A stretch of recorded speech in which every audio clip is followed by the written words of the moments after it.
اعوذ باللہ من الشیطان الرجیم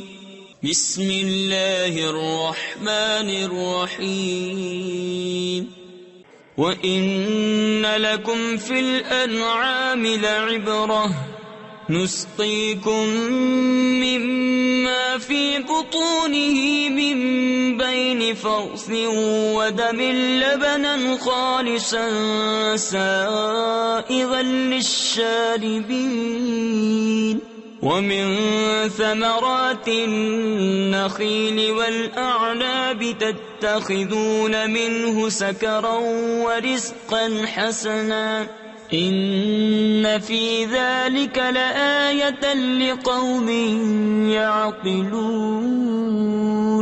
وأوحى ربك إلى النحل أن اتخذي من الجبال بيوتا ومن الشجر ومما يعرشون ثم كلي من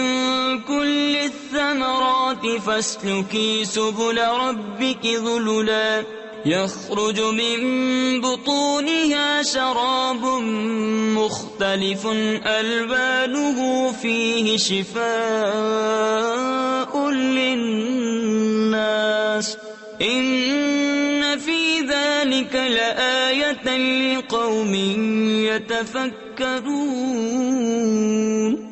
اور بے شک تمہارے لیے چوپایوں میں نگاہ حاصل ہونے کی جگہ ہے، ہم تمہیں پلاتے ہیں اس چیز میں سے جو ان کے پیٹ میں ہے، گوبر اور خون کے بیچ میں سے خالص دودھ، گلے سے سہل اترتا پینے والوں کے لیے، اور کھجور اور انگور کے پھلوں میں سے کہ اس سے نبیذ بناتے ہو، اور اچھا رزق۔ بے شک اس میں نشانی ہے عقل والوں کو۔ اور تمہارے رب نے شہد کی مکھی کو الہام کیا کہ پہاڑوں میں گھر بنا اور درختوں میں اور چھتوں میں، پھر ہر قسم کے پھل میں سے کھا اور اپنے رب کی راہیں چل کہ تیرے لیے نرم و آسان ہیں۔ اس کے پیٹ سے ایک پینے کی چیز رنگ برنگ نکلتی ہے جس میں لوگوں کے لیے تندرستی ہے، بے شک اس میں نشانی ہے دھیان کرنے والوں کو۔ صدق اللہ العظیم۔